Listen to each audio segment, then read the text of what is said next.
What's good, YouTube? It's your boy Flames back at it again. It's another Bible reading video. And today, man, um, Bible reading out of chapter 17 and 18, 2nd Chronicles for you guys. Without further ado, man, let's get right to it. Chapter 17. Jehoshaphat reigns in Judah. Jehoshaphat is son, okay. So this was after, Asa's last years, was what we read about last. Now we're getting into Jehoshaphat. We read about the stuff in Kings, either first or second Kings already, I believe second. But yeah, now we're reading about it in Chronicles. So yeah, without further ado, let's get right to it. Jehoshaphat reigns in Judah. Jehoshaphat, his son, reigned in his place and strengthened himself against Israel, who has forces in all the fortified cities of Judah, and set garrisons in the land of Judah. And in the cities of Ephraim that Asa his father had captured, the Lord was with Jehoshaphat, because he walked in the earlier ways of his father David. He did not seek the Baals, but sought the God of his father, and walked in his commandments, and not according to the practices of Israel. Therefore the Lord established the kingdom in his hand, and all Judah brought tribute to Jehoshaphat, and he had great riches and honor.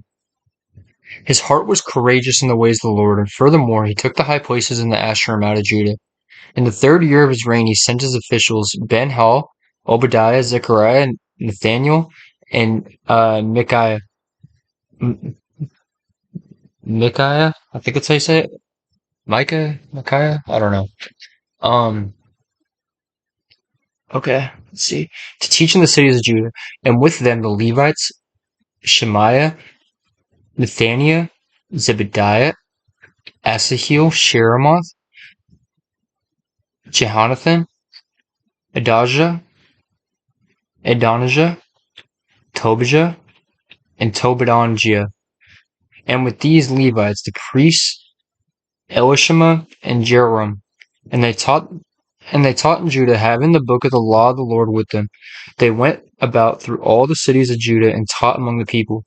And the fear of the Lord fell upon all the kingdoms and the lands that were around Judah, and they made no war against Jehoshaphat. Some of the Philistines brought Jehoshaphat presents and silver for tribute, and the Arabians also brought him 7,700 rams and 7,700 goats. And Jehoshaphat grew steadily greater. He built in Judah fortresses and store cities, and he had large supplies in the cities of Judah. He had soldiers, mighty men of valor in Jerusalem. There was the muster of them by fathers' houses. Of Judah the commanders of thousands. Adnah the commander with 300,000 mighty men of valor. And next to him Jehohanan the commander with 280,000. And next to him Amasa the son of Zichri, a volunteer for the service of the Lord, with 200,000 mighty men of valor. Of Benjamin, Eliada, a mighty man of valor, with 200,000 men armed with bow and shield. And next to him Jehozabad, with 180,000 armed for war.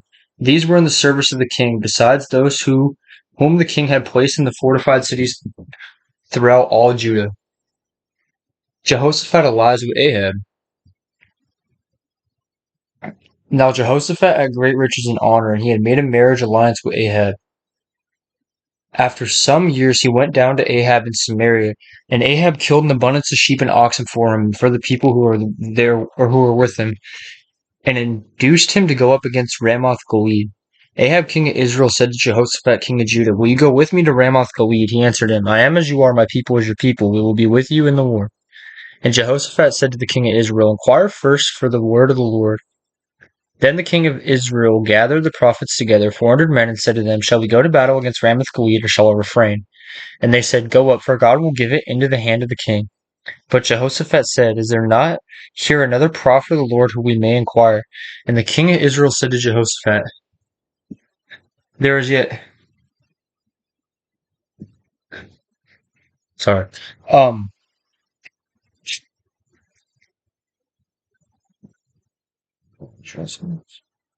"Shall we go to battle against Ramoth Gilead, or shall I refrain?" And they said, "Go up, for God will give it into the hand of the king."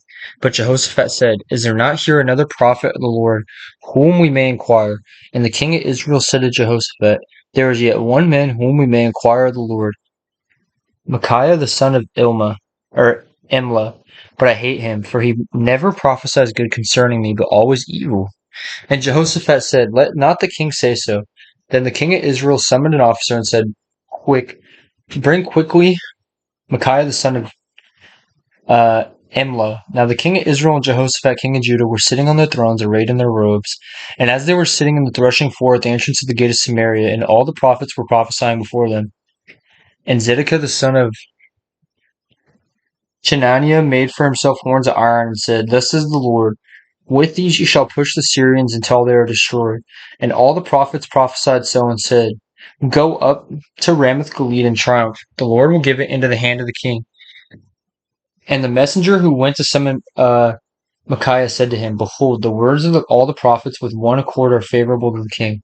Let your word be like the word of one of them, and speak favorably." But Micaiah said, "As the Lord lives, what my God says, that I will speak."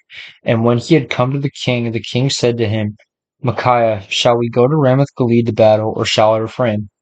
And he answered, "Go up and triumph. They will be given into your hand." But the king said to him, "How many times shall I make you swear that you speak to me nothing but the truth in the name of the Lord?" And he said, "I saw all Israel scattered on the mountains, as a sheep that have no shepherd. And the Lord said, These have no master. Let each return to his home in peace." And the king of Israel said to Jehoshaphat, "Did I not tell you that he would not prophesy good concerning me, but evil?" And Micaiah said, "Therefore hear the word of the Lord. I saw the Lord sitting on his throne, and all the hosts of heaven standing on his right hand and his left. And when the Lord said, Who will entice Ahab the king of Israel, that he may go up and fall at Ramoth Gilead?"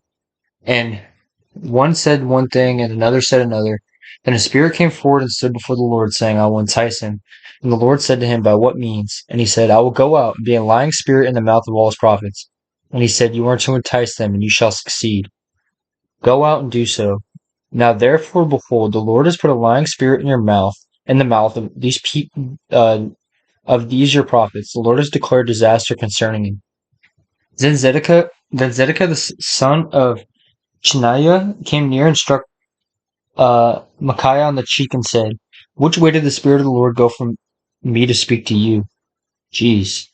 And Micaiah said, "Behold, so someone slapping somebody, like striking somebody on the cheek back then, I guess, like, if somebody were to do that to me right now, they're probably getting punched in the face. Like, that's just our societal norms. It's just different. Then it was like rebuking, like, "Hey, yo, like, lock in." Just different, you know? But that was like, it wasn't like, that wasn't super hostile. Like, the dude was obviously pissed to some extent, but it wasn't like, it wasn't like he full on slapped him. It was just like one of these. Okay. Um, and, Micah said, "Behold, you shall see on that day when you go into an inner chamber to hide yourself." And the king of Israel said, "Seize kind, send him back to Haman, the governor of the city, and to Joash the king's son, and say, Thus says the king, put this fellow in prison and feed him with meager rations of bread and water until I return in peace." And Micaiah said, "If you return in peace, the Lord has not spoken by me." And he said, "Hear, all you people." It's funny. The defeat and death of Ahab. So the king of Israel and Jehoshaphat the king of Judah went up to Ramoth Gilead, and the king of Israel said to Jehoshaphat, "I will disguise myself and go into battle, but you wear your robes." And the king of Israel disguised himself, and they went into battle. Now the king of Syria had commanded the captains of his chariots, "Fight with neither small nor great, but only with the king of Israel." As soon as the captains and chariots saw Jehoshaphat, they said, "It is the king of Israel." So they turned the fight against him. And Jehoshaphat cried out, and the Lord helped him. God drew them away from him. For as soon as the captains of the chariots saw that it was not the king of Israel, they turned back from pursuing him. But a certain man drew his bow at random and struck the king of Israel between the scale armor and his breastplate. So like the little like lining between the armor, an arrow pierced perfectly through there. Um. Okay. And drew his bow at random and struck the king of Israel between the skull armor and the breastplate. Therefore he said to the driver of his chariot, "Turn around and carry me out of the battle, for I am wounded." And the battle continued that day, and the king of Israel was propped up in his chariot facing the Syrians until evening. Then at sunset he died. So, oh, sorry for watching, you guys, but yeah, that's it for today's video. chapter 17 and 18. I appreciate y'all. Um, I love y'all. And, I'm going to catch y'all tomorrow. God bless you guys. Stay safe.